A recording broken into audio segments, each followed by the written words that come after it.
C++ 개발자분들 정말 잘 오셨습니다. 오늘은 문법만 훑는 그런 거 말고요. 진짜 프로젝트를 같이 만들어 보면서 러스트가 실제 현장에서 어떤 강력한 장점들을 주는지 직접 한번 느껴보는 시간을 가져볼까 합니다. 자, 그럼 바로 시작해 볼까요? 자, 그럼 제일 중요한 차이점부터 딱 짚고 가볼게요. C++랑 러스트, 뭐가 그렇게 다를까요? C++에선 우리가 직접 메모리 할당하고 해제하고 에러 하나하나 신경 써야 했잖아요. 좀 골치 아팠죠? 근데 러스트는 아예 접근법이 달라요. 컴파일할 때부터 이 데이터는 지금 누가 주인이지? 이걸 다 따져서 메모리 문제를 원천 봉쇄해버리고요. 에러 처리도 그냥 알아서 잘하겠지가 아니라 시스템 차원에서 꽉 잡아줍니다. 바로 이 지점이 모든 게 달라지는 시작점이에요. 그래서 오늘 우리가 쭉 따라갈 길은 이렇습니다. 먼저 C++ 개발자 입장에서 러스트가 왜 필요한지 가볍게 짚어보고요. 그 다음엔 바로 실전이에요. 커맨드 라인 툴이랑 HTTP 서버 이 두 개를 직접 만들어 볼 겁니다. 여기서 끝이 아니죠. 프로 레벨로 넘어가서 테스트랑 성능 끌어올리는 팁까지 알아보고 마지막으로 이래서 러스트를 쓰는구나 하고 딱 정리해 드릴게요. 자, 그럼 첫 번째 섹션 C++ 개발자를 위한 러스트 바로 들어가 보겠습니다. 여기서는 문법이 어떻고 키워드가 뭐고 이런 얘기는 잠시 접어둘게요. 그 대신에 우리 C++ 개발자들이 매일같이 씨름하는 바로 그 문제들, 그걸 러스트가 얼마나 똑똑하게 풀어내는지 거기에 집중해 보겠습니다. 이거 C++ 개발자라면 정말 공감하실 텐데요. 밤새 디버거 붙잡고 있는데 갑자기 터지는 세그멘테이션 폴트, 아니면 도대체 뭘 말하는 건지 알 수 없는 저 에러 코드들, 정말 지긋지긋하잖아요? 네, 바로 그 고통스러운 순간들을 러스트가 어떻게 막아주는지 지금부터 보여드릴게요. 자, 그럼 이제 첫 번째 프로젝트 바로 시작해보죠. 우리한테 정말 익숙한 거 있잖아요. 그랩 같은 커맨드 라인 검색 툴. 이걸 한번 러스트로 만들어 볼 거예요. 똑같은 기능을 구현하는데 러스트 방식은 뭐가 어떻게 다른지 한번 직접 경험해 보세요. 재밌을 겁니다. 만드는 과정은 아주 깔끔하고 명확해요. 한번 보세요. 첫째, 커맨드 라인으로 들어오는 인자들을 담을 구조체부터 딱 정의하고요. 둘째, 진짜 중요한 검색 로직은 별도 함수로 싹 빼서 관리하기 쉽게 만듭니다. 셋째, 메인 함수에서는 이걸 그냥 불러다 쓰기만 하면 되고요. 그리고 마지막으로 혹시 모를 에러들을 아주 우아하게 처리해주는 거죠. 처음부터 끝까지 정말 체계적이지 않나요? 이게 바로 러스트 스타일이에요. 자, 보세요. 이 간단한 툴 하나만 만들어봐도 러스트의 힘이 느껴지시죠? 제일 중요한 건 이거예요. 첫째, 컴파일러가 이미 메모리 문제를 다 검사해버리니까 실행 중에 터지는 골치 아픈 메모리 버그가 거의 사라져요. 둘째, 에러 처리를 깜빡하고 넘어갈 수가 없게 만들어요. 리절트라는 타입으로 성공 아니면 실패를 명확하게 다루게 하거든요. 이 두 가지만으로도 정말 밤에 두 발 뻗고 잘 수 있게 되는 거죠. 개발 경험의 질이 달라집니다. 자, 커맨드 라인 툴로 몸 좀 풀었으니까 이제 좀 더 본격적인 걸 해볼까요? 바로 HTTP 서버입니다. 특히 C++가 꽉 잡고 있는 게임 서버 같은 고성능 네트워킹 분야 있잖아요. 거기서 러스트가 어떻게 성능과 안전성이라는 두 마리 토끼를 동시에 잡는지 제대로 한번 파헤쳐 보겠습니다. 서버를 만드는 것도 마찬가지로 아주 체계적이에요. 일단 들어온 HTTP 요청을 분석해서 이런 요청이구나 하고 파악하고요. 그 다음엔 우리가 보내줄 응답 형식을 딱 정해둡니다. 그리고 라우터가 이 주소로 온 요청은 저 함수가 처리해 이렇게 교통 정리를 해주는 거죠. 마지막으로 이 모든 게 메인 서버 루프 안에서 계속 돌아가는 구조입니다. 보세요. 이렇게 복잡해 보이는 비동기 작업도 러스트랑 함께하면 정말 깔끔하게 정리되지 않나요? 이 서버 프로젝트가 우리에게 주는 핵심 메시지는 딱 하나입니다. C++를 쓸 땐 가끔 성능을 위해서 이 정도 안전성은 포기하자 하는 식의 타협을 해야 할 때가 있었잖아요. 러스트는 바로 그 타협을 할 필요가 없게 만들어줍니다. 안전성을 최대로 챙기면서도 성능은 C++급으로 뽑아내는 거죠. 이게 바로 러스트의 진짜 매력이에요. 자, 이제 코드를 만들었으니 이걸 그냥 취미 프로젝트 수준에서 끝낼 순 없겠죠. 진짜 제품으로 만들려면 어떻게 해야 할까요? 바로 러스트의 기본으로 들어있는 강력한 테스트랑 성능 최적화 도구들을 활용해서 우리 코드를 상용 레벨로 다듬는 방법을 알아보겠습니다. 첫 번째는 단위 테스트, 즉 유닛 테스트죠. C++ 쓸 땐 보통 별도의 테스트 프레임워크를 설치하고 설정하고 좀 번거로웠잖아요. 근데 러스트는요, 그냥 내 코드 파일 바로 밑에다가 테스트 코드를 쓱쓱 작성하고 명령어 한 줄만 치면 바로 실행돼요. 정말 편하죠? 이렇게 함수 하나하나가 제대로 도는지 확인하는 게 품질의 첫걸음입니다. 그 다음은 통합 테스트입니다. 이건 나무 하나하나를 보는 게 아니라 숲 전체가 잘 어우러지는지를 보는 거예요. 러스트는 이걸 위해 아예 테스트라는 별도 폴더를 만들어서 관리하도록 딱 정해줬어요. 그래서 마치 내가 만든 라이브러리를 다른 사람이 쓰는 것처럼 외부 사용자의 관점에서 여러 기능들이 조화롭게 작동하는지 테스트할 수 있습니다. 그리고 바로 이거, 성능에 민감한 우리 C++ 개발자분들이 정말 좋아하실 만한 기능이죠. 바로 벤치마크 테스트입니다. 러스트는 이것도 기본으로 지원해요. 그래서 내 코드의 어느 부분이 병목인지, 얼마나 느린지 정확하게 숫자로 측정할 수 있습니다. 최적화를 하고 나서 좀 빨라진 것 같은데 하는 감이 아니라 와, 30%나 빨라졌네. 이렇게 데이터로 확인할 수 있는 거죠. 그럼 C++ 개발자분들이라면 바로 이해하실 만한 실용적인 성능 튜닝 팁 몇 가지를 알려드릴게요. 첫째, 함수의 문자열을 넘길 땐 굳이 메모리를 새로 할당하는 스트링 말고 그냥 데이터 조각을 가리키는 AND, 스트라를 쓰세요. 불필요한 메모리 할당을 확 줄일 수 있습니다. 둘째, 벡터랑 비슷한 100을 쓸 때 몇 개가 들어올지 미리 안다면 용량을 한 번에 딱 잡아주는 게 좋아요. 중간에 계속 크게 늘리고 복사하는 낭비를 막아주거든요. 그리고 마지막으로 제일 중요한 건데요. 이터레이터나 클로저 같은 러스트의 멋진 고수준 기능들 있잖아요. 이거 쓰면 느려지는 거 아니야? 걱정 마시고 마음껏 쓰세요. 컴파일러가 알아서 C++ 수준의 빠른 코드로 다 바꿔줍니다. 이게 바로 제로 코스트 추상화의 힘이죠. 자, 이제 마지막 순서입니다. 지금까지 우리가 직접 코드를 짜보고 테스트하고 성능까지 고민해봤잖아요. 이 모든 경험을 바탕으로 그래서 C++ 개발자에게 러스트가 진짜 좋은 선택일까? 이 질문에 대한 최종적인 답을 한번 내려보겠습니다. 이 말이 러스트의 모든 것을 설명해 준다고 생각해요. 러스트의 소유권과 빌림이라는 개념이 있거든요. 컴파일러가 코드를 샅샅이 훑으면서 이 메모리는 지금 누가 쓰고 있지? 아무도 안 쓰는데 접근하려 하네? 안 돼! 하고 미리 다 막아버리는 거예요. 이건 그냥 버그 한두 개를 고치는 차원이 아니에요. C++에서 우리를 괴롭혔던 메모리 관련 버그라는 그 거대한 카테고리 자체를 없애버리는 겁니다. 정말 혁신적이죠. 마지막으로 딱 정리해 드릴게요. C++ 개발자로서 러스트로 넘어왔을 때 얻게 되는 건 이런 것들입니다. 첫째, 두려움 없는 동시성. 멀티스레드 코드를 짜면서도 메모리 문제로 밤새울 걱정이 없어져요. 둘째, 현대적인 개발 환경. 패키지 관리, 빌드, 테스트까지 모든 게 하나로 통합돼 있어서 정말 편합니다. 셋째, 성능과 표현력.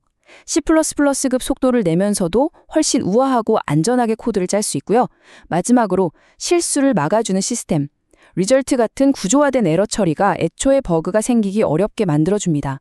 이 모든 게 합쳐져서 개발의 패러다임을 바꾸는 거죠. 자, 이제 공은 여러분에게 넘어갔습니다. 오늘 저와 함께 쭉 둘러보셨는데 어떠신가요? 지금 머릿속에 떠오르는 그 문제, C++ 풀기 까다로웠던 바로 그 골칫거리를 러스트로 한번 해결해보고 싶지 않으신가요? 어쩌면 그 작은 시작이 여러분의 앞으로의 개발 인생을 완전히 바꿔놓을지도 모릅니다. 안녕하세요. C++ 개발자 여러분. 러스트 여정에 뭐랄까 날개를 달아드릴 시간이 왔습니다. C++의 그 강력함에 러스트의 안정성까지 더하고 싶으시다고요? 좋습니다. 지금부터 러스트 생태계를 제대로 정복하는 여정 함께 시작해보시죠. 아마 여러분, 러스트의 가장 큰 관문이자 핵심이라고 하는 바로 그 소유권 모델이랑 씨름하시면서 밤을 새우셨을지도 모르겠어요. 와, 정말 큰 산 하나 넘으신 겁니다. 그런데요, 이제 뭘 해야 할까요? 진짜 러스트의 세계는 사실 바로 여기서부터 시작되거든요. 자, 그래서 오늘은요, 여러분의 개발 여정을 이렇게 5단계로 나눠서 한번 같이 걸어가 보려고 합니다. 첫걸음부터 시작해서 여러분만의 강력한 툴킷을 만들고 기술을 날카롭게 연마하고 또 활기찬 커뮤니티에 합류하는 법까지 알아볼 거고요.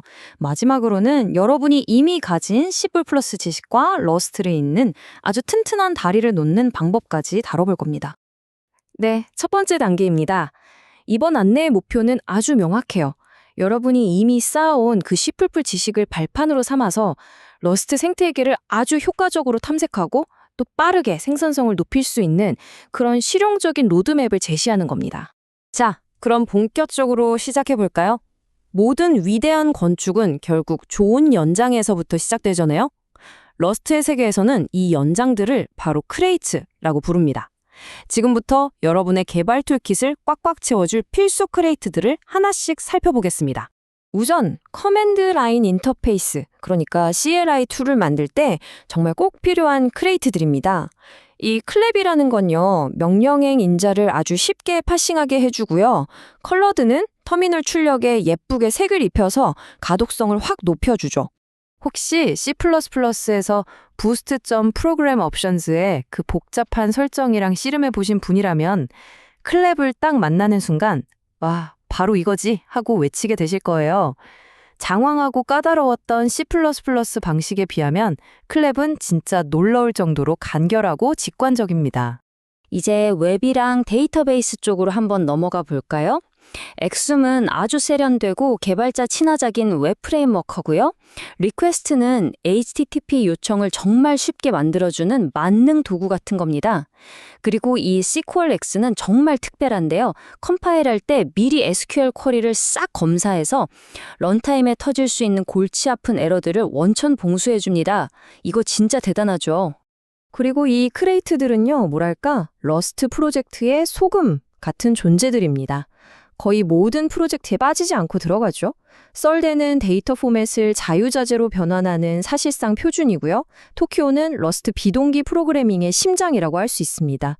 트레이싱을 쓰면 복잡한 코드 흐름을 한눈에 파악하면서 디버깅 효율을 극적으로 높일 수 있어요.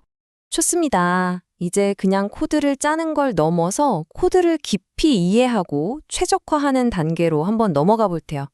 바로 여러분의 기술을 한 단계 더 높은 수준으로 끌어올릴 디버깅과 성능 튜닝의 세계입니다. 자, 가장 먼저 희소식부터 전해드릴게요. 여러분이 C++에서 정말 손에 익도록 사용했던 바로 그 도구들 있죠. GDB랑 LLDB. 이걸 러스트에서도 거의 그대로 쓸 수 있습니다. 러스트 고뱅 GDB랑 러스트 고뱅 LLDB라는 웨퍼를 통해서 약간의 설정만 더해주면 아주 익숙한 환경에서 바로 디버깅을 시작할 수 있습니다. C++ 개발자라면 메모리 오류 잡는데 애드레스 세니타이저가 얼마나 강력한지 잘 아실 거예요. 놀랍게도 러스트에서도 이 강력한 도구를 쓸 수 있습니다. 보시는 것처럼 간단한 3단계를 거치면 되는데요. 환경 변수 설정하고 나이틀린 버전 툴체인을 쓴 다음에 특정 플래그랑 같이 카고를 실행하기만 하면 눈에 보이지 않던 메모리 관련 버그들을 귀신같이 찾아내줍니다. 혹시 리눅스 환경에서 개발하신다면 여러분의 코드를 속속들이 들여다볼 수 있는 강력한 현미경들이 있습니다. 퍼프로 시스템 전체 성능 데이터를 수집하고 플레임 그래프로는 어떤 함수가 시간을 많이 잡아먹는지 시각적으로 한눈에 파악할 수 있죠. 힙 트랙을 이용하면 메모리가 어디서 어떻게 쓰이는지 아주 상세하게 추적할 수도 있고요. 그리고 이건 정말 아무리 강조해도 지나치지 않은 팁입니다. 바로 카고다토물 파일에 있는 프로파일 설정인데요. 개발할 때는 편리하지만 성능 저하가 좀 있는 디버그 빌드, 그리고 모든 최적화가 적용된 릴리스 빌드는 정말 하늘과 땅 차이입니다. 이 설정을 잘 이해하고 상황에 맞게 조절하는 것만으로도 여러분의 프로그램은 완전히 다른 성능을 보여줄 겁니다. 최고의 개발자도 혼자서는 멀리 갈 수 없겠죠? 자, 4번째 단계에서는요, 여러분의 성장에 가속도를 붙여줄 든든한 지원군, 바로 러스트 커뮤니티와 핵심 학습 자료들을 어디서 어떻게 찾을 수 있는지 알아보겠습니다. 모든 러스트 개발자의 시작점이자 가장 중요한 자료, 바로 이 공식책, The Rust Programming Language입니다. 보통 더북이라고 불리는데 가장 권위 있는 학습 자료로 꼽힙니다. 공식 책이 러스트의 정석 같은 교과서라면 여기 소개하는 문서들은 아주 훌륭한 참고서들이라고 할 수 있어요. 러스트 바이 example은 이름 그대로 직접 실행해 볼 수 있는 수많은 예제 코드를 통해서 개념을 빠르게 익히는 데 정말 최고고요. 반면에 더 러스트노미쿠는 언세이프 러스트처럼 마치 금지된 흑마법 같이 느껴지는 깊고 어두운 주제들을 다루는 그런 비급서라고 할 수 있습니다. 코드를 짜다가 막히거나 새로운 아이디어를 나누고 싶을 땐 절대 주저하지 마시고 이 커뮤니티들의 문을 한번 두드려 보세요. 레딧이나 공식 포럼, 디스코드는 전 세계 러스트 개발자들의 놀이터 같은 곳이고요. 특히 페이스북이랑 슬랙에 있는 한국 러스트 사용자 그룹에 참여하시면 우리말로 훨씬 편하게 도움을 주고받을 수 있으니까 꼭 한번 방문해 보시길 바랍니다. 자, 이제 마지막 섹션입니다.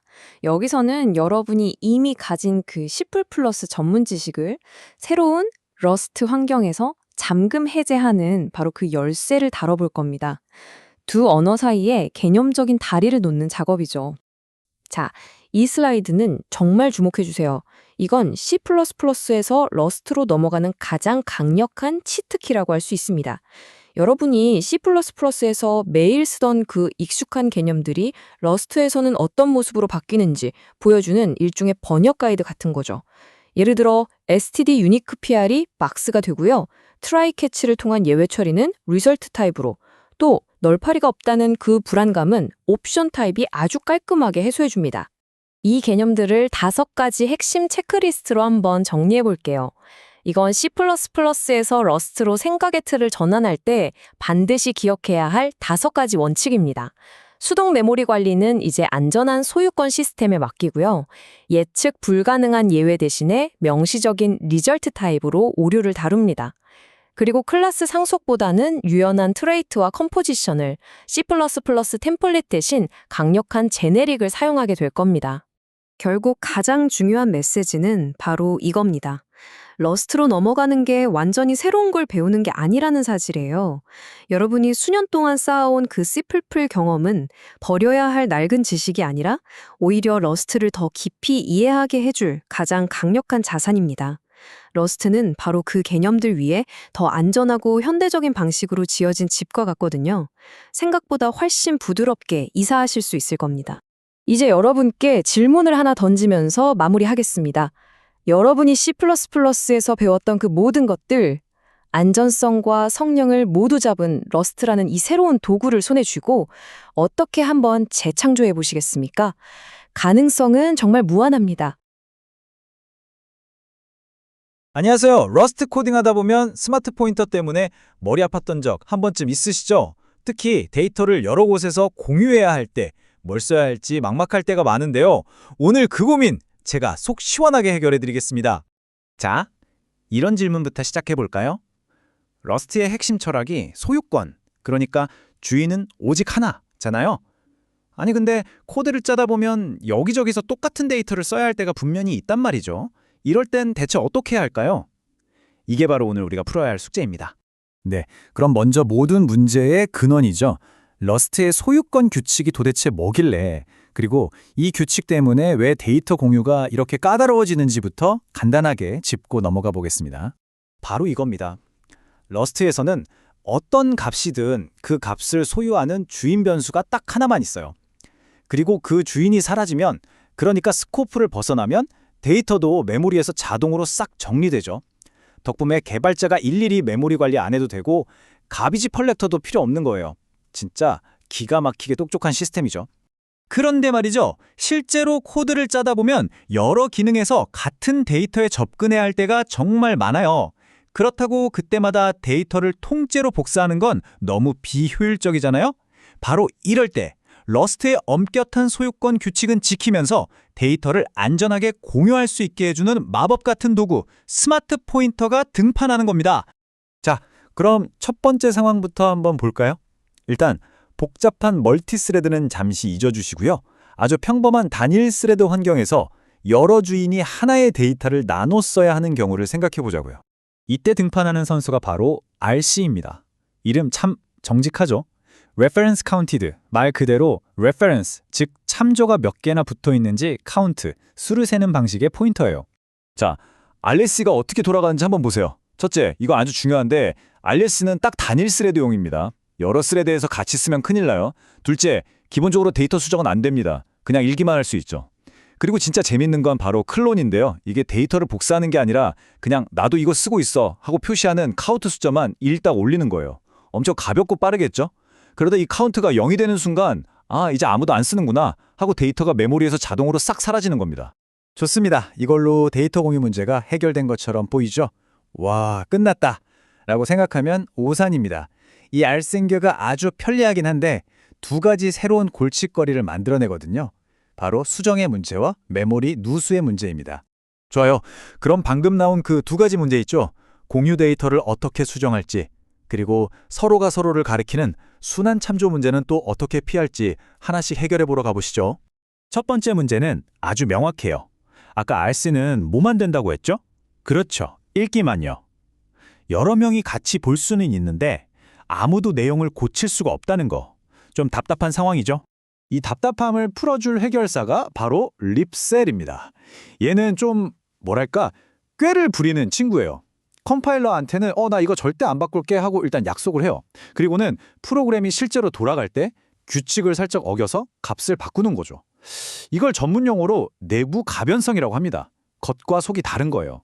그래서 이 둘, RC랑 리셀을 합치면 완전 마법 같은 조합이 탄생합니다.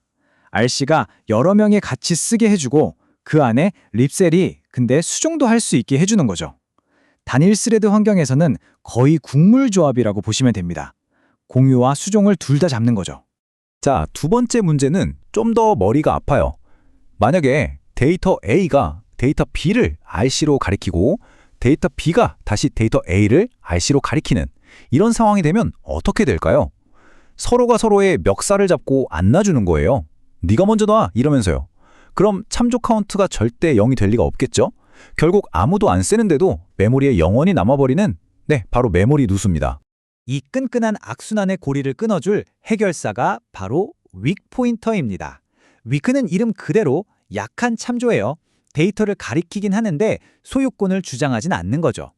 난 그냥 지켜만 볼게 하면서 참조 카운트는 올리지 않는 아주 착한 친구입니다.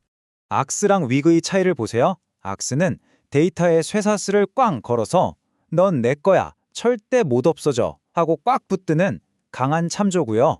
반면에 윅은 그냥 멀리서 저기 데이터가 있구나 하고 지켜만 보는 약한 참조예요. 데이터의 생사에는 전혀 관여를 안 하죠. 그래서 아까처럼 서로가 서로를 가리킬 때 한쪽 연결고리를 이 윅으로 툭 바꿔주면 쇠사슬이 끊어지면서 메모리 누수를 막을 수 있는 겁니다. 자, 이제 레벨업 할 시간입니다. 단일 스레드는 이제 어느 정도 감이 오시죠? 그럼 이제 여러 스레드가 동시에 데이터에 접근하는 진짜 동시성 프로그래밍의 세계로 한번 가보시죠. 생각해보세요. 여러 스레드가 동시에 RC의 참조 카운터를 막 바꾸려고 달려들면 어떻게 될까요? 숫자가 엉망진창이 되겠죠. 완전 난장판이 될 겁니다. 그래서 RC는 멀티스레드 환경에선 절대 쓸 수 없어요. 이런 혼란을 막기 위해 나온 게 바로 ARC, Atomic Reference Count입니다. 이름에 어토믹, 즉 원자적이라는 말이 붙었죠. ARC는 카운트를 올리고 내릴 때 원자적 연산이라는 걸 써요. 이게 뭐냐면 한 스레드가 카운트를 만지고 있을 땐 다른 스레드는 절대 끼어들지 못하게 막아버리는 거예요. 지금 나 일하는 중이니까 다들 멈춰! 하는 거죠. 이러니 여러 스레드가 동시에 접근해도 안전한 겁니다. 물론 이렇게 질서를 잡는데 약간의 성능 비용이 들기 때문에 스레드를 하나만 쓴다면 굳이 아크를 쓸 필요 없이 그냥 RC를 쓰는 게 더 빠르고 좋습니다. 자, 그런데 ARC도 RC랑 똑같아요. 기본적으로는 읽기만 가능합니다. 그럼 멀티스레드 환경에서 데이터를 안전하게 수정하려면 어떻게 해야 할까요? 네, 맞습니다. 또 다른 짝꿍이 필요해요. 바로 뮤텍스나 알록 같은 동기화 도구들이죠. 뮤텍스는 아주 단순하고 강력한 자물쇠예요. 딱 한 명만 들어갈 수 있는 화장실 같은 거죠. 누가 데이터를 쓰고 있으면 다른 스레드들은 읽던 쓰든 무조건 밖에서 줄 서서 기다려야 해요.